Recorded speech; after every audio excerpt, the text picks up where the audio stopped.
Kozhikode medical college തീവ്രപരിചരണ വിഭാഗത്തിൽ ചികിത്സയിൽ കഴിയുന്നതിനിടെ പീഡനത്തിനിരയായ യുവതി നൽകിയ പരാതി പിൻവലിക്കാൻ പ്രതിയുടെ സഹപ്രവർത്തകർ ഭീഷണിപ്പെടുത്തിയതിൽ കേസെടുത്ത് പോലീസ്. മെഡിക്കൽ കോളേജിലെ 5 ജീവനക്കാർക്കെതിരെയാണ് ജാമ്യമില്ലാ വകുപ്പ് പ്രകാരം കേസെടുത്തിരിക്കുന്നത്. വിവരങ്ങളുമായി റിയാസ് KM ഉണ്ട്. റിയാസ്, വലിയ രീതിയിലുള്ള വിമർശനങ്ങൾക്ക് വഴിവെച്ചിരുന്നു ഈ സംഭവങ്ങളെല്ലാം തന്നെ. ഇപ്പോൾ പോലീസ് നടപടി ഉണ്ടായിരിക്കുകയാണ്. എന്തൊക്കെയാണ് വിശദാംശങ്ങൾ?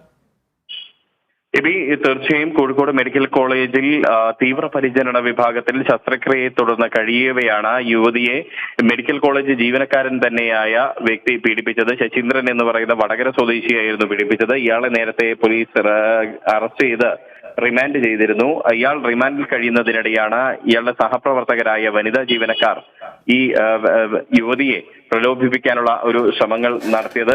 ഭീഷണിപ്പെടുത്തിയായിരുന്നു ഇവരെ സമ്മർദ്ദത്തിലാക്കാനുള്ള ഒരു ശ്രമം നടത്തിയത്. കാരണം ഈ പരാതി പിൻവലിപ്പിക്കണം എന്നാവശ്യപ്പെട്ടുകൊണ്ട് നഷ്ടപരിഹാരം നൽകാമെന്ന് ചൂണ്ടിക്കാട്ടിയായിരുന്നു അവർ അതിന് നടപടി സ്വീകരിച്ചത്. ഈ വിഷയം നമ്മുടെ ഉൾപ്പെടെയുള്ള മാധ്യമങ്ങൾ ആണ് നേരത്തെ പുറത്തു കൊണ്ടുവന്നത്. മാത്രമല്ല, ഇവരുടെ ഭർത്താവ് കേരള വിഷൻ ന്യൂസിനോട് ഉൾപ്പെടെ അക്കാര്യം വെളിപ്പെടുത്തുകയും ചെയ്തിരുന്നു. അതേ തുടർന്ന് ഈ സംഭവം വലിയ വിവാദമാവുകയും യൂത്ത് കോൺഗ്രസ് പ്രവർത്തകർ ഉൾപ്പെടെ വലിയ സമരത്തിലേക്ക് നീങ്ങുകയും ചെയ്തു. ഈ സമരം ഉൾപ്പെടെ നടത്തിയതിന് പിന്നാലെയാണ് ഇപ്പോൾ കോഴിക്കോട് മെഡിക്കൽ കോളേജ് പോലീസ് സംഭവത്തിൽ കേസ് എടുത്തിരിക്കുന്നത്.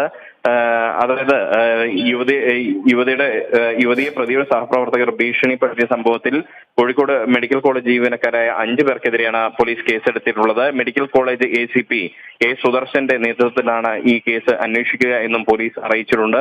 എങ്കിലും ഈ 5 പേർ ആരൊക്കെയാണ് എന്ന വിശദാംശങ്ങൾ പോലീസ് ഇപ്പോൾ നിലവിൽ പുറത്തുവിട്ടിട്ടില്ല. അതേസമയം തന്നെ ഇവരെല്ലാം തന്നെ കോഴിക്കോട് മെഡിക്കൽ കോളേജിലെ ജീവനക്കാരാണ് എന്നൊരു വിവരമാണ് പോലീസ് നൽകുന്നത്.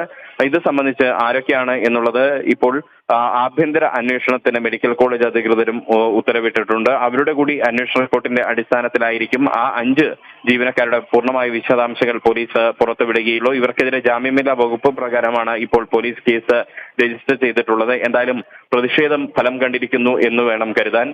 ഈ ഒരു വിഷയത്തിൽ, അതായത് ഒരു ഗൗരവകരമായ ഒരു വീഴ്ചയാണ് ഈ ഒരു കാര്യത്തിൽ കോഴിക്കോട് മെഡിക്കൽ കോളേജ് അധികൃതർക്ക് സംഭവിച്ചിട്ടുണ്ടായിരുന്നത്. ആ ഒരു കാര്യത്തിൽ ഇപ്പോൾ മെഡിക്കൽ കോളേജ് അധികൃതർ ആഭ്യന്തര അന്വേഷണ സമിതിയെ നിയോഗിക്കുകയും 24 മണിക്കൂറിനകം അടിയന്തര റിപ്പോർട്ട് സമർപ്പിക്കാൻ ആവശ്യപ്പെടുകയും ചെയ്തു. ഒപ്പം തന്നെ ഇപ്പോൾ കോഴിക്കോട് മെഡിക്കൽ കോളേജ് പോലീസ് ഈ സംഭവത്തിൽ കൂടി കേസ് രജിസ്റ്റർ ചെയ്ത് മുന്നോട്ട് പോവുകയാണ്. ഇനി മറ്റു കാര്യങ്ങളിലേക്കാണ് തുടർ നടപടികളിലേക്ക് നീങ്ങുക. ഈ ആഭ്യന്തര അന്വേഷണ സമിതിയുടെ റിപ്പോർട്ടിന്റെ കൂടി അടിസ്ഥാനത്തിലായിരിക്കും.